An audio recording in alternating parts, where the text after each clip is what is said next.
It's February. February 2025. Hard to believe. We don't need that big ugly lighter there.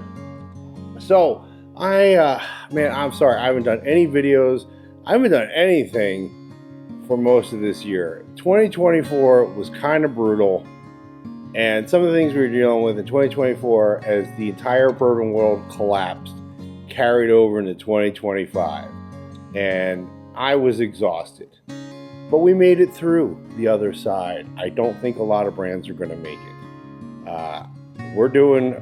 I'm very happy with how we're doing. We are still an independent company. There's still just two of us. Most people see me. You don't see Jonathan. Jonathan and I are both equally crazy. When we used to hang, we're both. And, it's cool. We made it through. We didn't have to get any investors. We didn't have to get any equity partners. We didn't sell. It's just the two of us. I can still say fuck whenever I want in videos and make sure to say, show me that bunghole and don't be a little bitch. Drink full strength. And that's what I want to do. So, but the cool thing is, markets always change. As everything has collapsed, I should probably use two hands for quotes, collapsed, there is one category that has not, and it's actually grown. And that is the premium bourbon category. Now, you might think to yourself, premium bourbon, is that like $100 bottle? No, premium bourbon category is $25 to $40, and I just happen to have two products in that category. Oh my God, it's almost like I knew this was going to happen.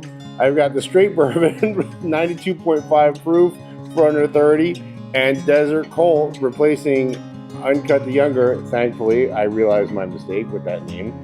And so we have two in a growing category. One is probably one of the cheaper cast strength bourbons that I know of, and it won a double platinum last year at the Ascot Awards. And back when I still used to enter San Francisco, this won 2 double golds. It's won a gold. I believe it won a double platinum last year.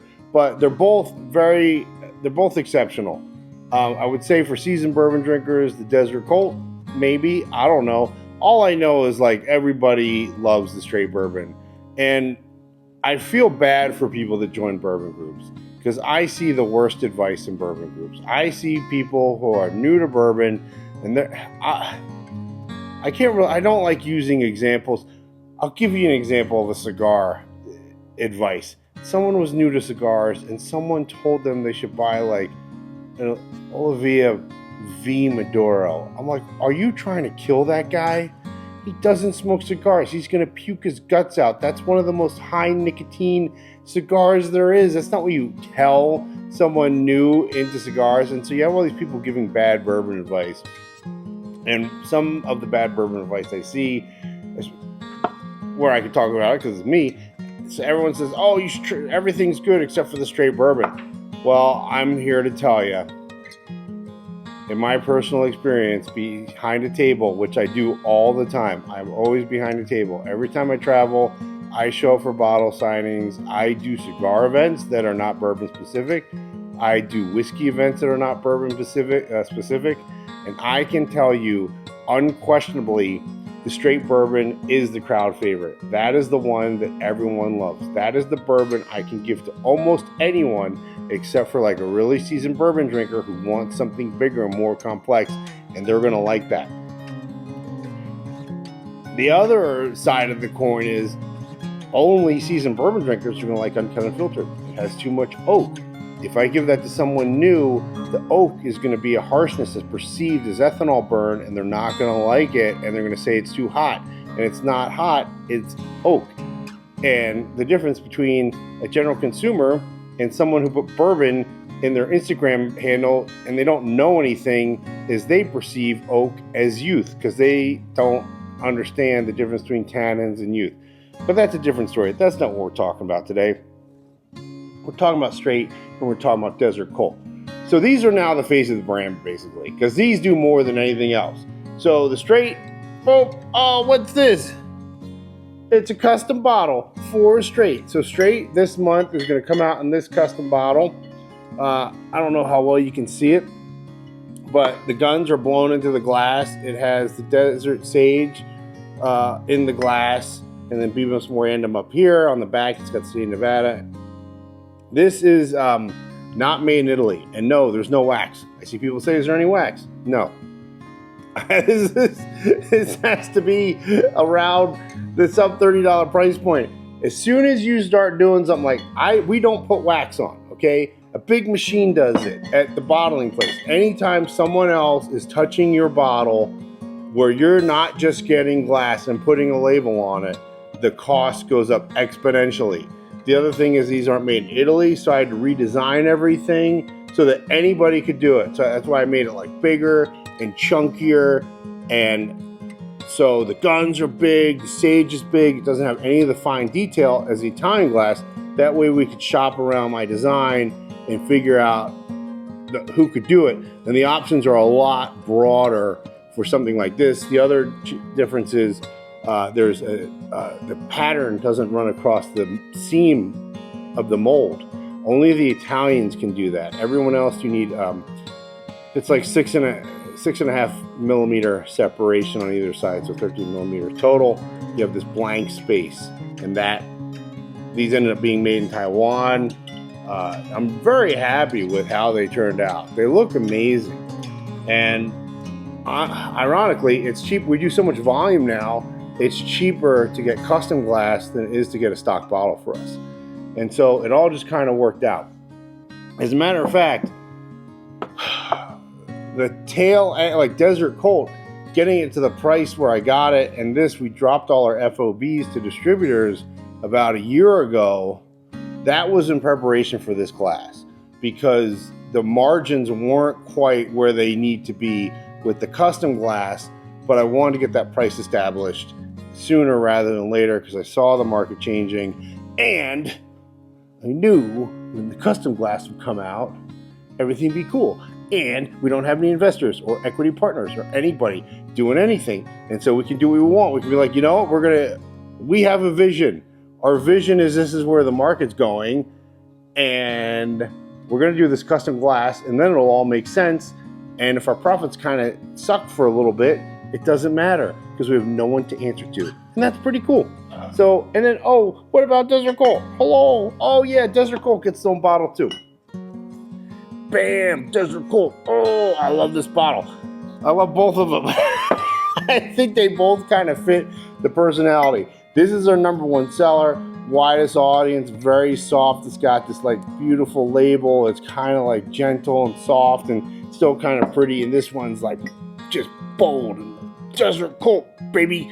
Oh yeah, I'm gonna smack you in the face. So, Desert Colt bottle won't be this one though. If you're saying, hey, is it because you don't sell as much Desert Colt this Straight? No, that's not the reason.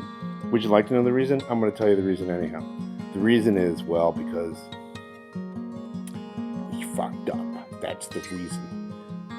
When communicating with our company that made the stock bottles, instead of saying, hey, just send us whatever glass you have left, we said, just send us whatever you have left, and then that'll be it. And then we're going to move on to this company's bottle. Well, whatever they had left was 40,000 bottles worth of 12 packs. And so they took it upon themselves to label enough bottles to fill all 40,000 of those 12 packs. So, I mean, we go through all this pretty fast, but it's going to take longer to go through the Desert Colt, those bottles.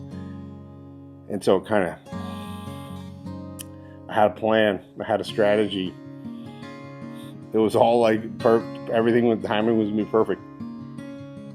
Still perfect timing. Ooh, making a mess over here with my ashes. Still perfect timing for this.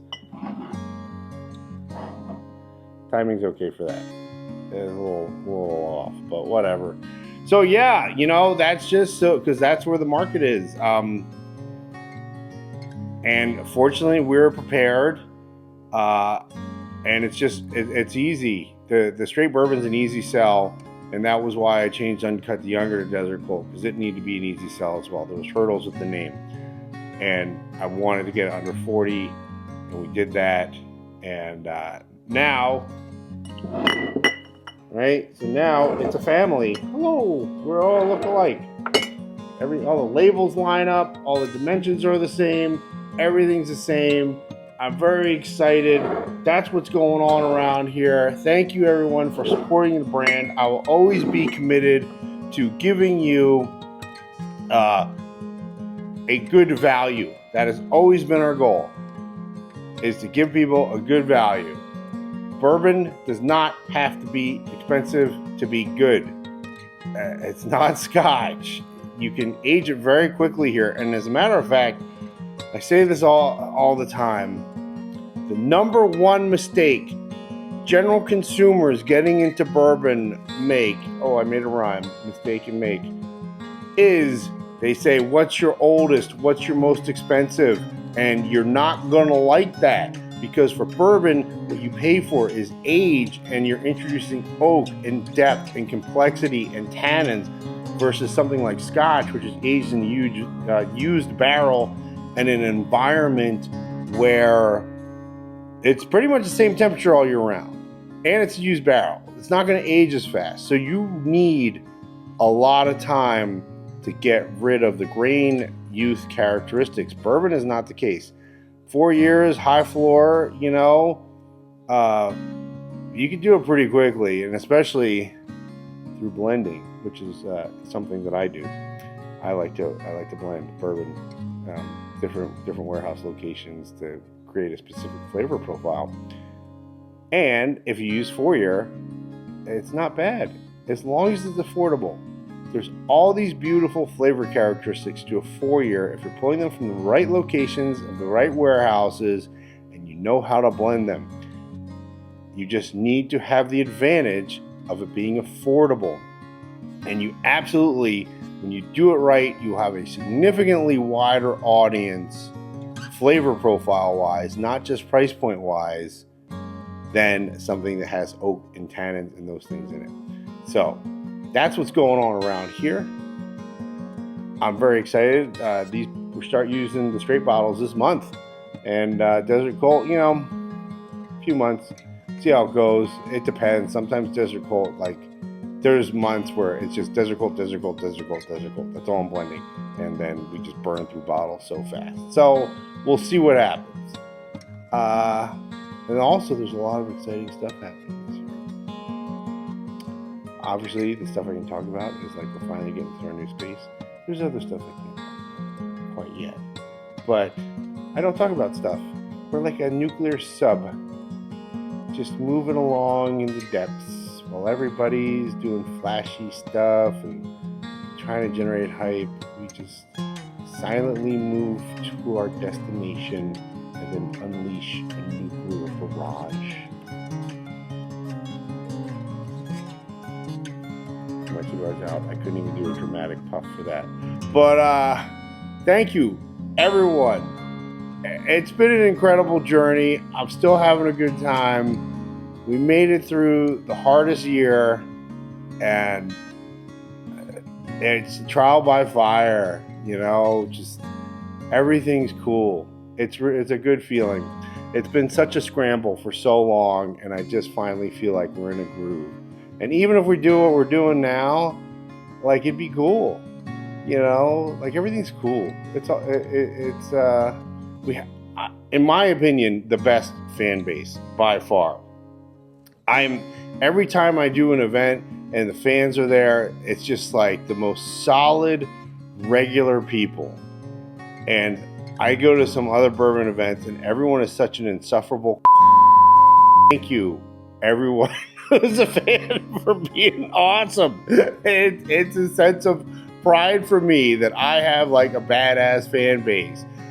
Everyone is just really cool. And so I think that's it. I just want to tell you about the new bottles coming out, and that we're sorry I've been absent from social media or YouTube or everything for most of this year. I just was just dealing with some stuff, and I got worn out, honestly. And I'm back. Everything's cool. I just needed a second to chill. Especially because last year I was traveling so much and dealing with so much, and Yeah, now, hey, it's all good.